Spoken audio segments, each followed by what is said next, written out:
Welcome to the Plant-Centered and Thriving Podcast. I'm your host, Ashley Kitchens. Welcome back to the podcast. I'm doing a solo episode today talking all about Noom.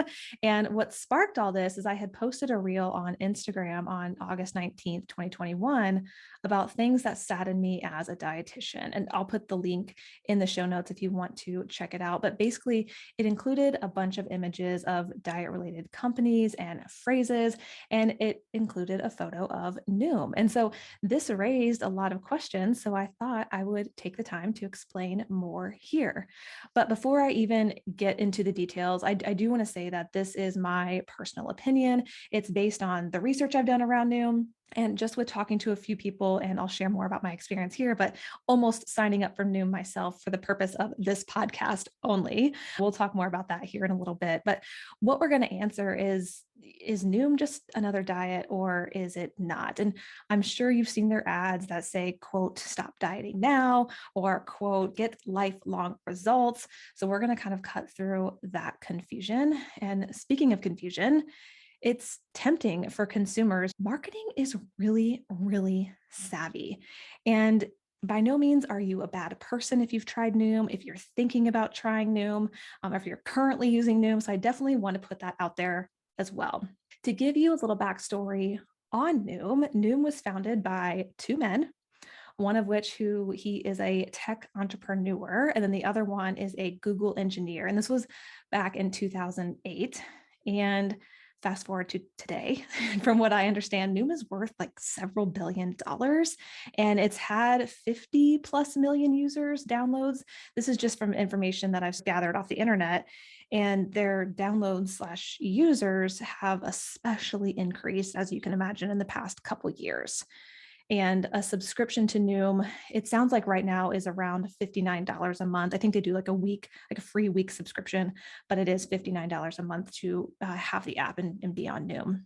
Like I said earlier, I actually went through like the initial questionnaire of Noom just to see what it was like, and to just so I could tell you more about it here.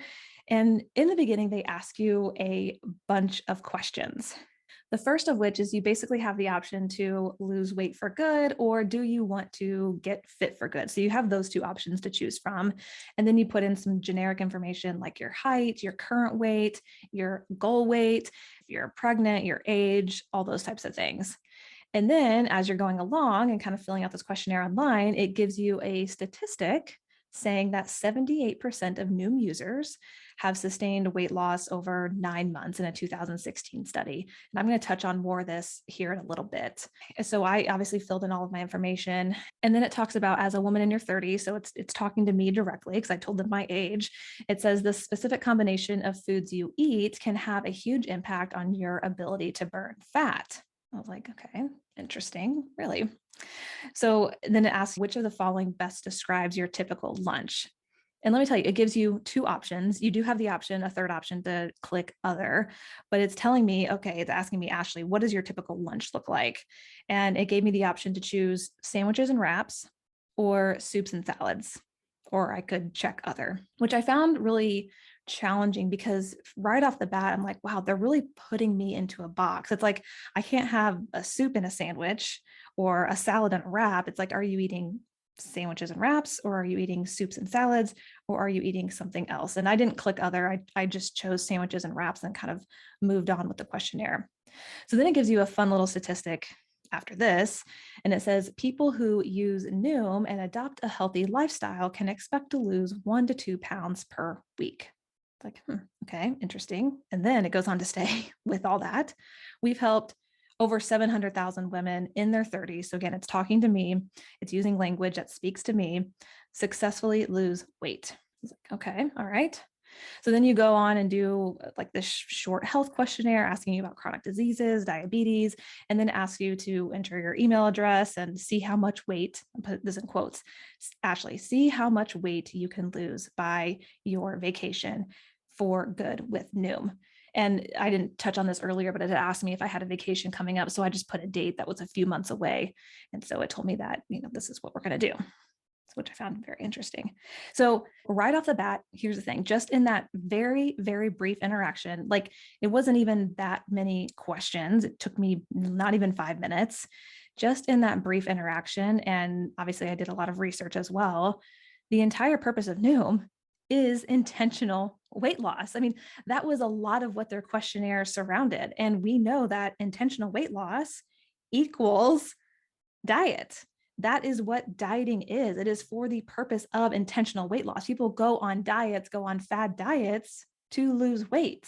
I was a little frustrated because it was so clear to me that this is the direction that they were trying to funnel me into. I needed to lose weight by my vacation, and I needed to do it for good with Noom. They were the solution to me losing weight in a few months for my vacation. I guess I should couple this with the fact that they didn't even ask me if I wanted to lose weight for my vacation. They just asked me if I had like a special event coming up. And so I just clicked a date, and I took that as, oh, well, she wants to lose weight by then, which is not the case. So here's the thing. Humans, you and I, you listening to this, you watching this, you and I are getting smarter and smarter when it comes to diets, diet culture, these diet companies. And because of that, companies like Noom, they have to get smarter. They have to. There's no other choice, because so many of you, like people like you and I, we're cutting through this BS.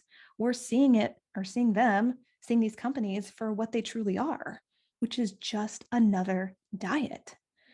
Noom, I'm sure you've heard this, they claim to be a behavioral change program. So that hooks in a lot of people, because that type of marketing, that type of language, that's really appealing. It's something different than maybe what the chronic dieter has typically used in their approach to dieting. It's something new, kind of sexy, somewhat appealing, kind of brings people in, sucks people in. It sounds different, but it's really not. I mean, they claim to not be a diet when they actually are a diet. They say they're this award-winning weight loss program designed by psychologists. They put that in there, which I just told you who created this program. It was a tech entrepreneur and a Google engineer. They use a lot of terminology, which is really appealing to people, and not just appealing, but it preys on people's weaknesses. It preys on people's insecurities, which is really frustrating as a dietitian. And speaking of, I came across a lot of different medical professionals who had strong opinions about Noom. And as I was doing my research, I read this clinical psychologist. She's a clinical psychologist and an eating disorder specialist take on this. And I'll include the link in the show notes if you want to read more about what she had to say. But this is what she basically said, and I'll quote.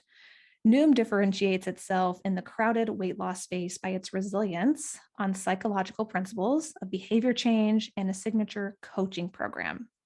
Each user is assigned a coach to guide you through the weight loss process and uses techniques from cognitive behavioral therapy.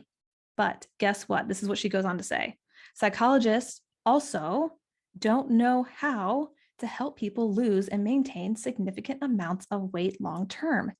Behavioral change strategies are good for just that, behavioral change. And body size is not a behavior. So I don't see, this is her speaking, so I don't see how this coaching aspect makes the program any less of a diet or any less harmful for that matter, end quote. I found her take on Noom incredibly profound. And I like that she touched on how body size is not a behavior. And also one thing that we know, one thing that we're continuing to learn is that weight and size are not an indicator of health. Let me repeat that. Weight and size are not an indicator of health. So someone in a bigger body does not mean that they are, quote, unhealthier than someone in a smaller body, and vice versa. Weight is not an indicator of health. How many times can I say that? This clinical psychologist, she also breaks down that study that I talked about earlier. She reveals the major flaws and like the bias in that study that I mentioned about how 78% of Noom users sustain weight loss over 9 months, that like statistic that I had got as I was filling out the questionnaire. And that information, it was really interesting to see her break it down. Again, if you want to go read it, I put the link in the show notes. It's incredibly misleading information. And again, that also sucks people in. You see something like, wow, 78% of people have sustained weight loss over 9 months. Because one thing we know, diets don't work and most people gain the weight back. So a statistic like that is, wow, like that's really impressive. But it's an incredibly misleading statistic. Diets do work for a short period of time. We know this, typically less than a year. But then what ends up happening is people start to gain the weight back. The diet that they're on isn't sustainable. And so they gain the weight back, sometimes at higher numbers than when they started the diet. And this type of chronic dieting, this yo-yo dieting of on a diet, off a diet, losing weight, gaining weight, it is really hard on our bodies. It really takes a toll. And again, going back to this clinical psychologist, her like picking apart the research study that they did, not just incredibly misleading, but it makes people believe that this is something that can be sustained long term, when in fact, so many users of Noom quit before 6 months. And in this study, the users that they used had been in the program for over 6 months. It's just kind of something interesting to keep in mind. With Noom, kind of more of what it looks like is Noom has you track your food. It uses a stoplight system. And by no means is this anything new. I remember having a stoplight system in elementary school. It had nothing to do with diets. And I don't know if you've heard of Curbo, but that's also what they use. Curbo is very, very sadly an app for kids ages 8 to 17 by Weight Watchers. I don't like calling them WW, I like calling them for what they are. It's an app. I'm going to repeat that again. It's an app for kids ages 8 to 17 by Weight Watchers. And its purpose is to teach kids, quote, healthy eating with a stoplight system approach. So very similar to what Noom does. And talking about Curbo could be a whole nother episode, because it's really, really, really sad. And I know that a lot of people raised HELL when it launched. So like I said, there's nothing new or innovative with Noom. You log your food every single day. From what I understand, you also weigh yourself every day. So you log your food, and then those foods are basically put into groups in this like stoplight system. So there's green, oh great, good choice. Then there's yellow, okay, proceed with caution. And then there's red foods like alert, limit, be aware. When you go over your allotment of calories, which they assign to you, and I've heard several women say that they were put on 1,200 calorie diets. Apparently that's the lowest calorie diet that you can go on with Noom, if I'm understanding it correctly from what I've read, which is appalling, because we know that 1,200 calories is suitable for a toddler, but it sure as heck is not suitable for a grown adult. So when you go over this calorie allotment, you basically get a warning sign, red flag, alert, alert, be careful what you're doing, eat more green foods. What's interesting is that in the marketing, you'll see that there are, quote, no forbidden foods on Noom.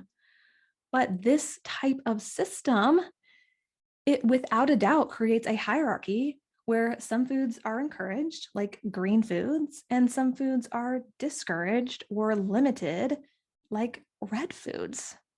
So some foods are good, some foods are bad, some foods you can eat as much as you want in large quantities, and then other foods you can only have a little bit.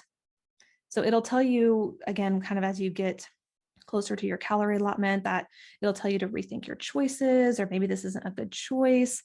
Even things like nuts and seeds, make sure you cut back on this. I noticed that you ate a lot of these this week, that type of messaging, which again, just perpetuates this really poor relationship with food, with listening to our bodies, with if I want to enjoy a brownie, but I'm near my calorie allotment, then I'm having this red flag being thrown at me of saying like, no, don't do this. You should be eating a salad instead. So again, it completely disrupts our ability to connect with our body what it wants. It creates this huge disconnect and just perpetuates this cycle of dieting over and over and over again. One thing that I teach with my clients and I put on social media is that there are no good or bad foods. There is no hierarchy system, because we know that when we limit certain foods or tell ourselves we shouldn't have certain foods, or that we should restrict certain foods, that more than often backfires. It makes us crave those foods more intensely. It makes us feel out of control around those foods when they're in our presence. And again, just creates this disordered relationship with food that is never ending if we're constantly in this cycle of dieting, and Noom is a diet. To go back to what I was saying at the beginning, these diet companies are having to get so savvy with their marketing, with their language. And Weight Watchers is such a great example of this, because I'm sure you've seen them rebrand to WW, which is smart. Yeah, is smart on their part, because they're seeing shifts in you and I as consumers and how we're getting more aware of this type of language, diet culture related language that we are now wanting to avoid more and more, run away from. So these companies, these diet companies are getting incredibly smart with their marketing. And as consumers, we have to be really wary of who is profiting here, who is profiting off of my insecurities, of my poor relationship with food, of me wanting to lose weight. Who is profiting here? With this app, with Noom being another diet, it's just putting you into a box, which is what most diets do. It doesn't know you as an individual. It doesn't know your needs, your wants, your desires, your passion, your purpose. And this is why I encourage people, if they are going to invest money in something, don't invest your money in another diet or even in your first diet. Invest your time and your energy and your money too, if that's what you want to do, in someone who truly cares about you, who truly cares about your longevity, who truly cares about you as a person, what you want, again, your passion, your purpose, your values, and who is willing to help you reject diet culture, reject all these messages, reject the diet mentality so that you can live a happy, confident life. To close, diets, we know that they do not work, and Noom by no means is an exception. Until next time, keep thriving.